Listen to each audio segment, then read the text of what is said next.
I'm speaking with Kaitlin Morris from the Frederick County. Is it Division of Foster Care?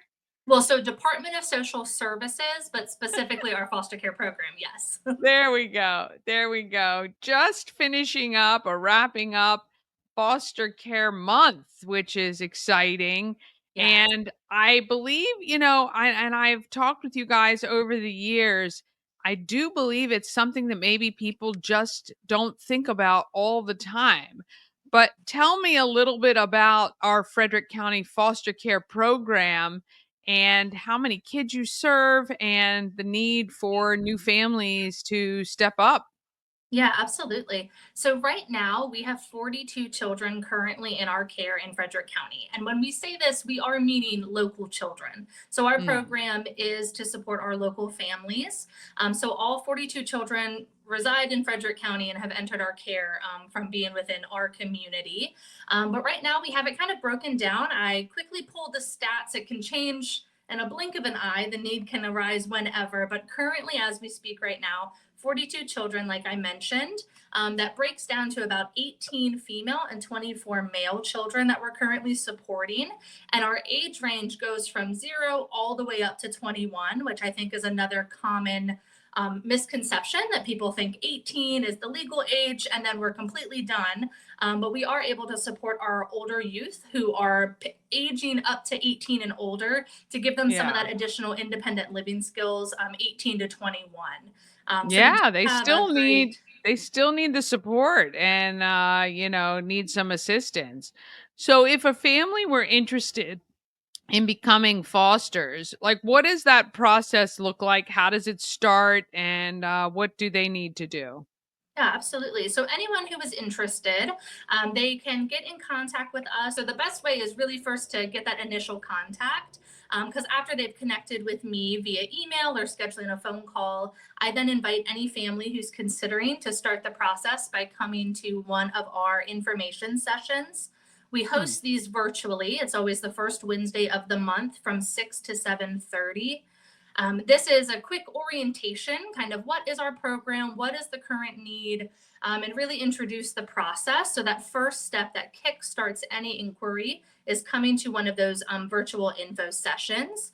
And from there, it's a lot of communication ongoing with me directly, gathering the application that we'll provide after that info session. And then I love to schedule a home consultation. So just a home visit, so I get to know the families a bit more and we can have much more of that one-on-one time for questions, exploring their interest and worries, and then invite them to a training that I will facilitate. So we always have that live training offered at our office to get great content of what is it like to foster and kind of the approach of parenting that we need to best support our children and also partner with our birth parents. So we do love to Mm. plant those seeds of empathy and trauma informed care in our licensing process. And then Yeah. the final step is continuing to let us know you want to keep moving forward. So you've finished the final few application components, and then you go on to the home study, which is the most common and most familiar part of the process that families know about. But it is a great final step for you to get assigned with a social worker who will get to know the ins and outs of your family and help you finalize the decision if fostering is a good fit for your family. And once all of that is completed, you are on our list. We're eligible to call you. And sometimes that's within the first 24 hours of becoming licensed, or maybe Yeah. it takes a little bit. But it's a good process, but definitely not lightning speed to get through it. But you have me as the recruiter there to answer any questions throughout the process. Well, nor should it be, right? You're putting the care of children into the hands of people you want to make sure you know as much about as possible. How long is that process kind of from start to finish, would you say, on average? Yeah, absolutely. That's a favorite question. And I know my answer is a little bit unsatisfactory because you hit it right on the head that we can't promise how fast we can get you through. Sure. because the method behind it is to let families really sit and simmer with what are the requirements? Am I able to meet this need? And is it a good fit for me and my family? So I will always say it can kind of fluctuate for anyone who is really motivated and ready to work on the paperwork really diligently. Some families can get licensed within 6 months to a year. Right. And this is why it's so important to have additional families out there who are licensed, gone through the whole process. Are you guys at a point ever where you have kids and no place to put them?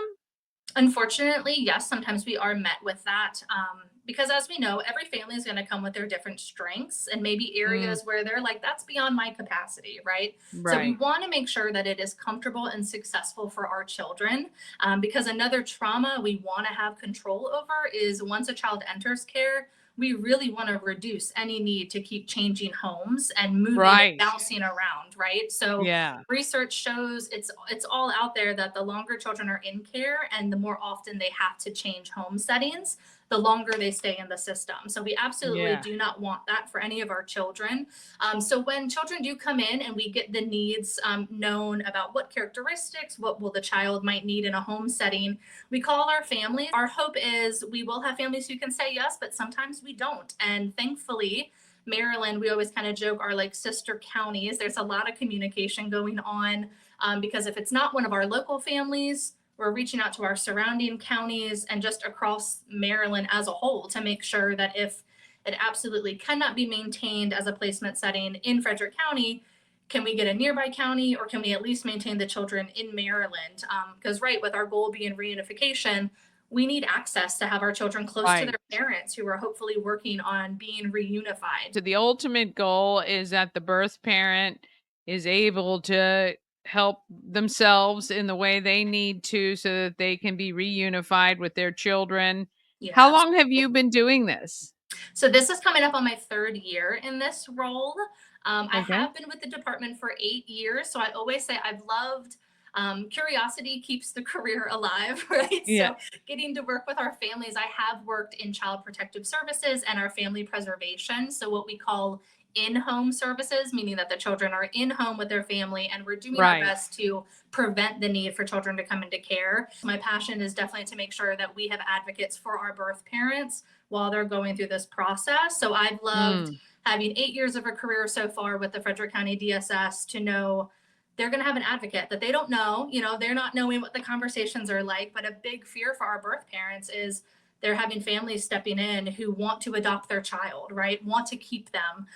So right. my goal, absolutely, and honestly, just a responsibility of mine that I take very seriously is I need to plant the seeds of empathy for our birth parents, that our families are having unforeseen circumstances, really incredible hardships, and that, right, we want a temporary support so that the children aren't in limbo while we're navigating really big hardships for our birth parents. So, well, Caitlin, we appreciate everything you're doing to make our county fantastic and keep our kids in safe and stable environments. And I know it's got to be a great job, but tough nonetheless sometimes. So, I know keeping your chin up with a smile on your face, that's a pretty good outcome right there. So, Well, thank you so much, Janie, for the opportunity. And one last thing I'd love to add just to reassure our families.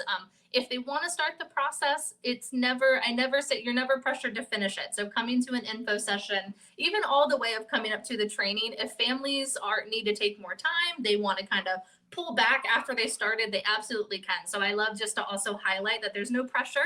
If they no make a phone pressure. call with me, I'm not going to be a telemarketer and bother them endlessly. So they definitely are able to start it, have their curiosity explored a little bit without the pressure of expecting to complete the entire process if it ends up Yeah. not being an extreme fit for them. Yeah, that's great. And of course, you're not, yeah, you don't want to force people into something because then ultimately it ends poorly for everyone. So Yeah, absolutely. awesome. Well, we'll make sure and let people know about those info sessions that you host and keep everybody updated about that. And again, appreciate everything you're doing. Thank you so much for joining us today on Good Morning Frederick. Thank you so much, Jenny, for the opportunity.